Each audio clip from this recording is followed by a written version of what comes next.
Welcome back to Access Houston on 97.9 The Box.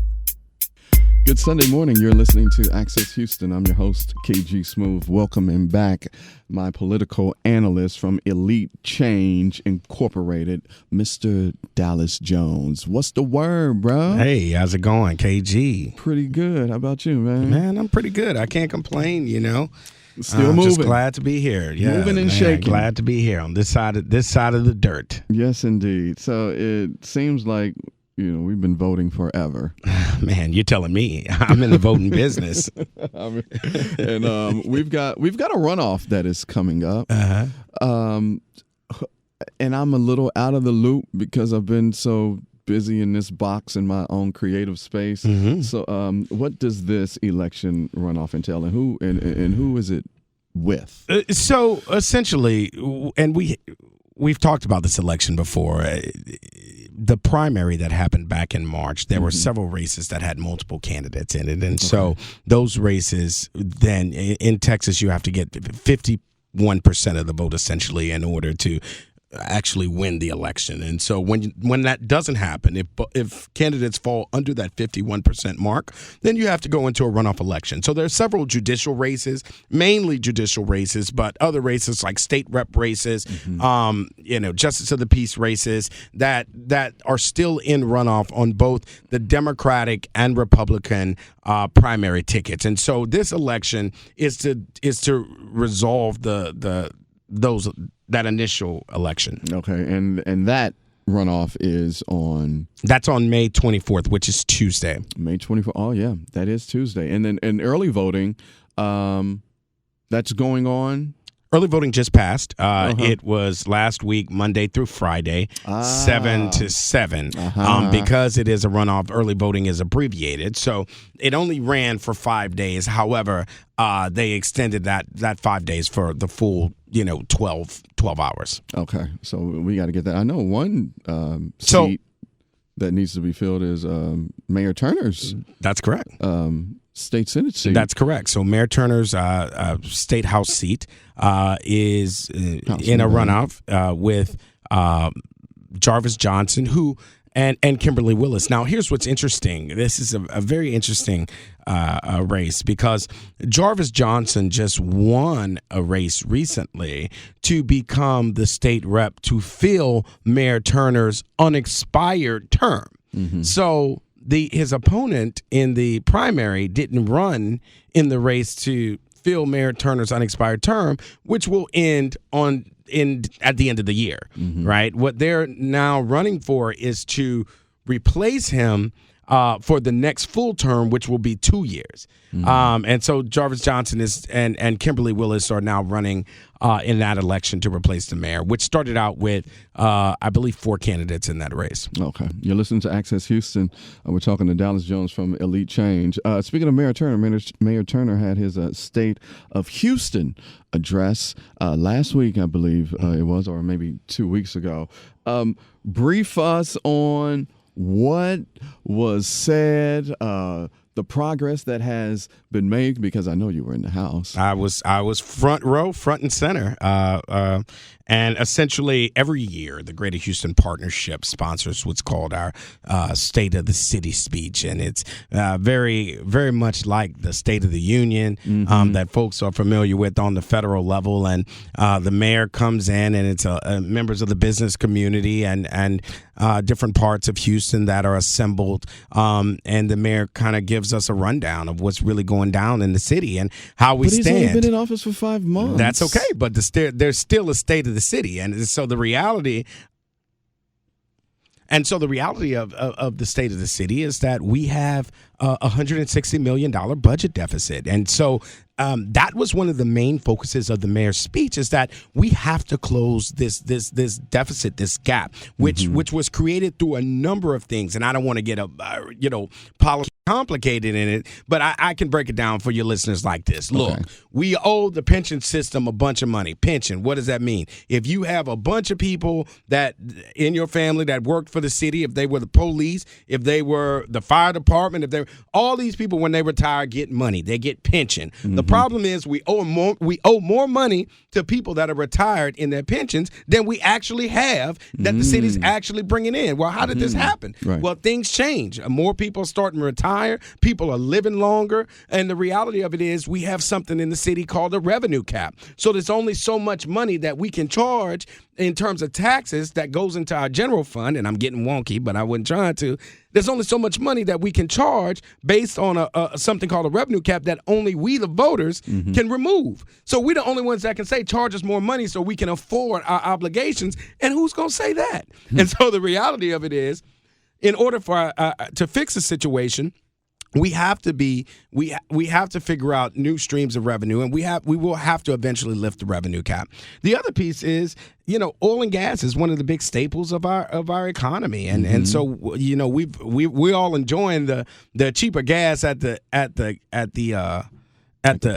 pump, but it may come at the expense of your trash pickup being on time or the cost of your water. And so, these are realities that in governing that we have to face. I mean, we all enjoy Houston. We enjoy, a lot of the things that, frankly, we take for granted. Look, I just got back from Costa Rica. We're complaining about our streets. I was driving down them Costa Rican streets, and frankly, there are no streets. These are dirt roads that have been cleared out. Yeah. And we take some of those things for granted. But, that costs money. Yeah. And so that was a large focus of his speech. Flooding was a huge part of speech, and the irony there was that this was a rescheduled speech that got moved because of the floods that happened.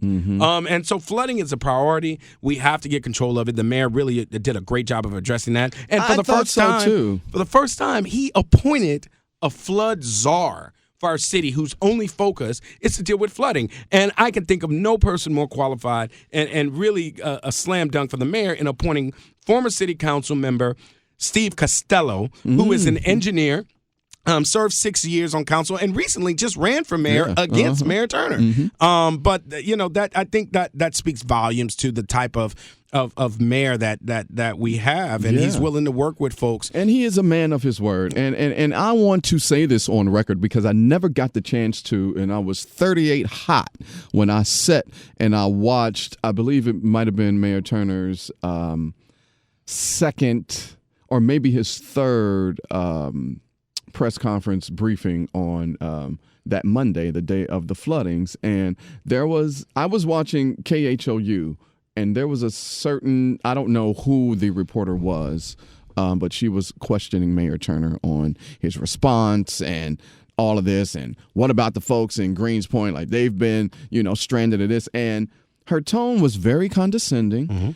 It was like she was talking down to the mayor. I just didn't appreciate it. And I was like, lady, first of all, this man's been in office for 4 months, okay? When I woke up that Monday morning to the sound of the rain, and it was in the 6 o'clock hour, and I saw the mayor already on top of it, right. I'm like, that's my guy. Right. But then this lady, she was just, it was very distasteful. Right. I thought. And she was poking the mayor, but the mayor held his swag, right, and he answered the questions and got everything done. And I just didn't appreciate that. Right. Man, it's like the old saying: "We didn't start the fire, but the fire is burning." I mean, the reality of it is that you got folks out there that want to throw shade at this mayor. But look, his response to the flood was amazing. He got people people that were displaced in Greenspoint. He got them up, out, and into homes within a week. And then you. To your point, the media trying to paint and others trying to paint the situation like the mayor inadequately responded to people in Greenspoint who he represented. The mayor from the fofo, is not concerned about the people, and it's unfair. And when we had floods in 2014, it was the folks over here in Meyerland and in those areas who was flooded. We didn't have an issue in Greenspoint. So when you have different parts of the city where flooding is happening and new places start to flood, no person can be anywhere. And we clearly have a systemic problem here in Houston that deals with infrastructure, our bayous, our waterways, And so, to your point, he's only been there 4 months. Right. You know, how could he have anticipated what was going to happen? Nobody knew.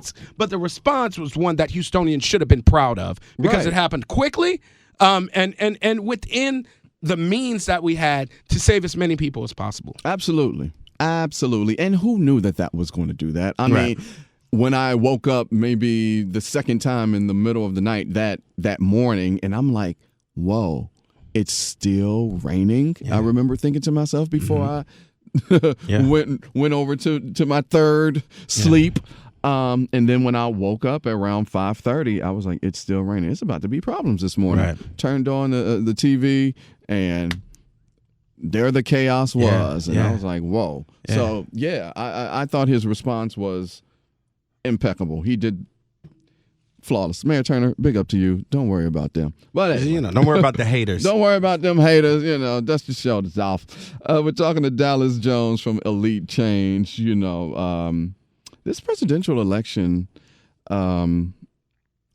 has went from, I don't even know what to call this spectacle, and I don't even know what to say about Donald J. Trump on the Republican side, and I'm just not there yet with Hillary. Now, this is just me talking. Donald Trump is not good for this country.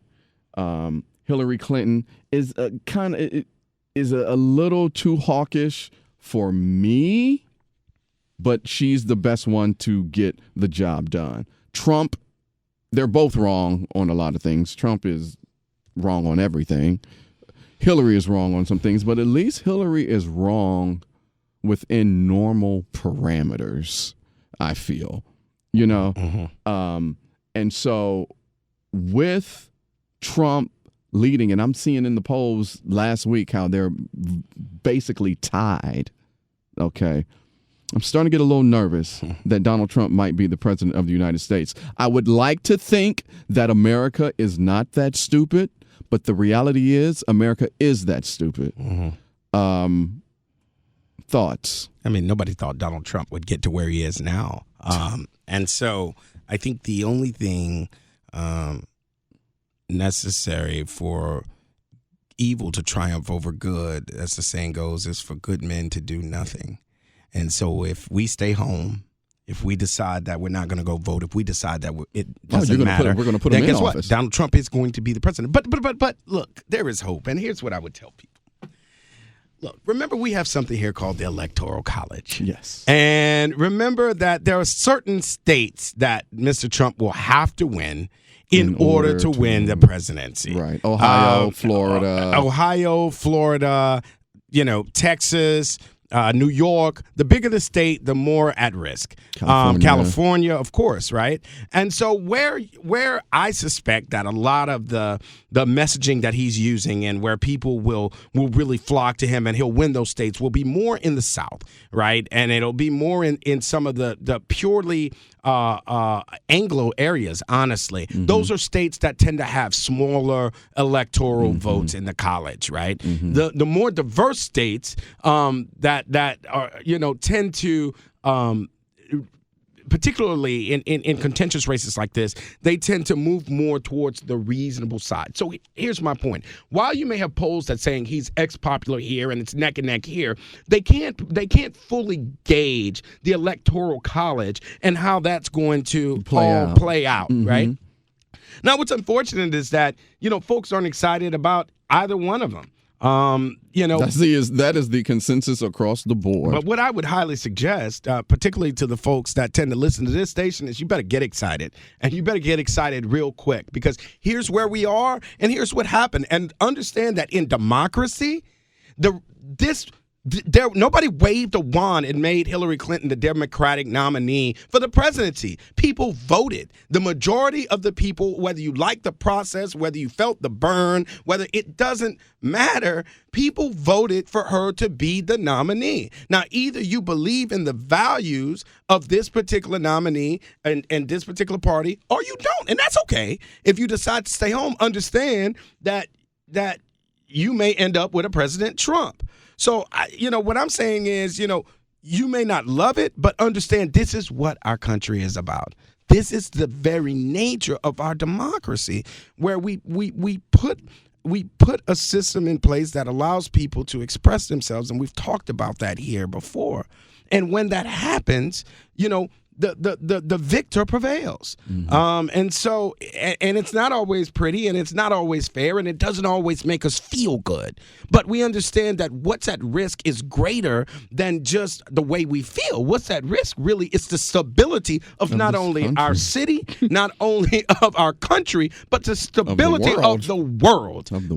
If we can't find some excitement in ourselves and be educated. I get tired, brother, and I'll be done. I get tired. Please, we still got 10 minutes. Particularly of our folks talking about, I don't like Hillary. Well, why not? Articulate to me. I like Bernie. Well, why? Tell me. That question can apply across the board. I don't like Trump. Well, tell me why, right? Do yourself a favor. Figure out what these people stand for, and then understand how it aligns to what you stand for, and then make a conscious decision and be a conscious voter. And that'll help you to figure out, can I stomach voting for Hillary Clinton? You never know. There may be some places where you agree, You never know. Maybe you and Trump had more in common than you thought. Now, by no means am I advocating for Trump. I, in the spirit of disclosure, I am a Clinton supporter. Why?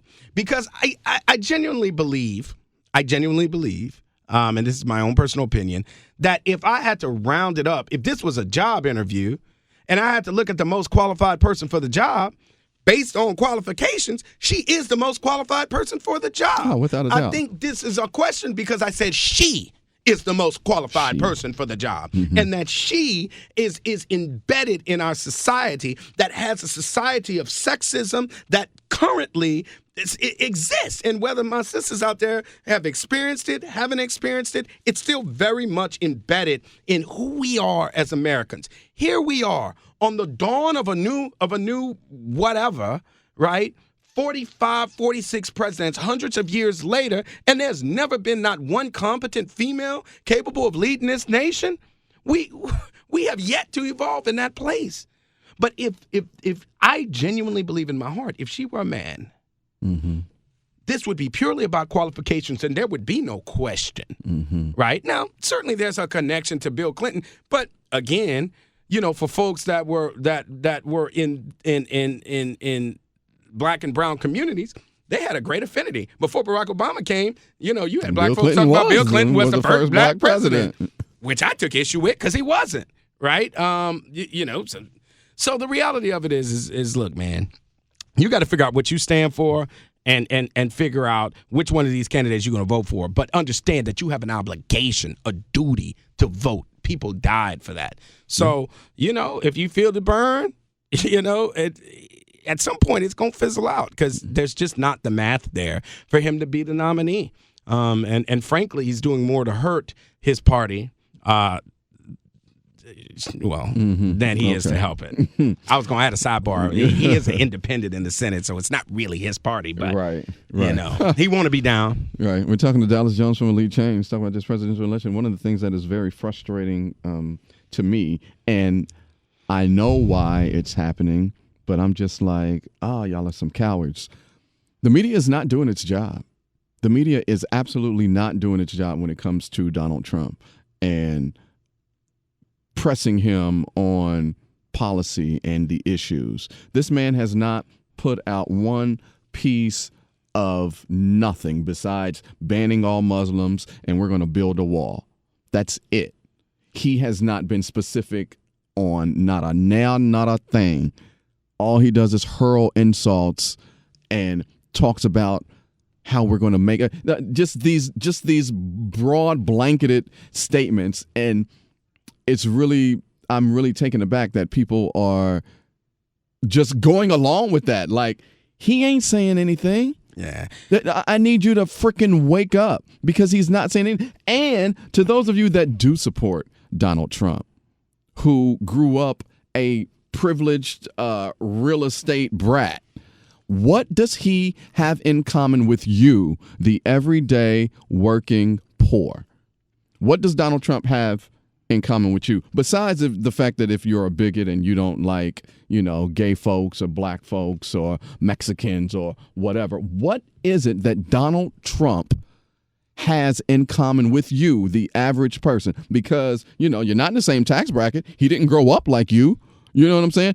How do you relate to this man besides your bigotry?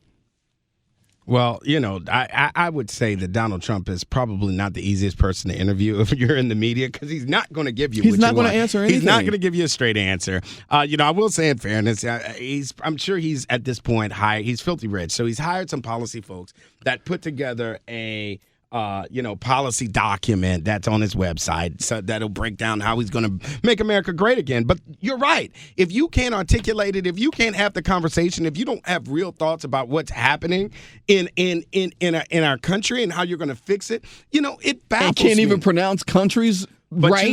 You know what? And Bridget, who's in the studio with us, I gave a speech. I keynoted the University of Houston's African American Studies Program Gala scholarship event a couple of weeks ago. And one of the things I pointed out to them was like, look, this is nothing more than a case of the Republican Party's chickens coming home to roost. Yeah. You have brewed for the last 8 years this concept of hate, this concept of not being conservative enough, of restoring our values to the point that it has completely severed your party. And you have, and this man has managed to hijack a major political party in this world, because you brewed it and you stirred it and you threw a little bit on the fire, then you'd back away and didn't want to claim it. And now you got it. Now you have to own your rhetoric over the last 8 years about wanting your country back. And that's the same talk that Donald Trump is talking. He's going to make America great again. Well, look, America's great right now. I have a message for Mr. Trump. America's already great. And if you don't think so, then you shouldn't be running for president. Now, certainly we have our faults, and there's a whole lot we need to fix. But the reality of it is that it's been an ongoing movement to try to make this country the more perfect union that it was supposed to be. And you and I certainly have not always fallen in the best position in that course of history. But we're looking to make new history and continue to trailblaze. So, it's unfortunate. It puts a really ugly face on our country for the rest of the world, man. Because I was reading in the paper how, other foreign leaders are closely looking at that. I was also seeing how hackers from different countries are trying to get more on or about the presidential candidates, i.e. Donald Trump and Hillary Clinton. So it's going to be a long, hot summer, Dallas. It's scary, man. It's really, really scary. I mean, I'm looking forward to convention season. Yeah, those are coming up. I'll be at the Democratic convention, and it's going to be exciting times. But it's a real serious discussion that we have to have about who we want to be. I pray. I pray. But what we don't want you to do come that first Tuesday in November is stay home. No, you because can't if you stay home, Donald J. Trump will be your next president, and you'll be trying to figure out how to move to Canada. You can't stay home. You can't stay home. I mean, if ever before our children were at risk of coming out worse than, they already are. Look, understand this. To a lot of people listening to us right now, KG, they didn't go the course that we went. And we forget sometimes. A lot of us forget sometimes. Maybe you're doing okay if you can hear the sound of our voice. But there are so many brothers and sisters that are not. That will fall so short. I mean, the reality of it is that the majority of us are not doing okay, and that is a direct result of policies. We could teach a master class on why the black community, exists the way it does today, why the Latino or Hispanic community exists the way that it does today, right? But we're not going to move any steps further by electing a rich blue blood to lead us into the future. Yeah, man. Dallas, it's always a pleasure, bro. Thank you so much. Man, I love being there. And I can't wait to see you after the convention to get. Yeah, I mean, I'm sure you'll probably be back before then, but the whole convention stuff, I'm so here it's gonna for be it. Fun. Yeah, and I would love a report. So you gotta promise me to come back and live. We should go out there and live broadcast. Tell them send you out there, KG. You know what? I will. That'd take be fun. That to the powers that be. That would be fun. I'm dead ass. Yeah, for real. Oh, I forgot. We're actually on the radio. Dallas Jones, Elite Change. Thank you so much. And you have been listening to Access Houston.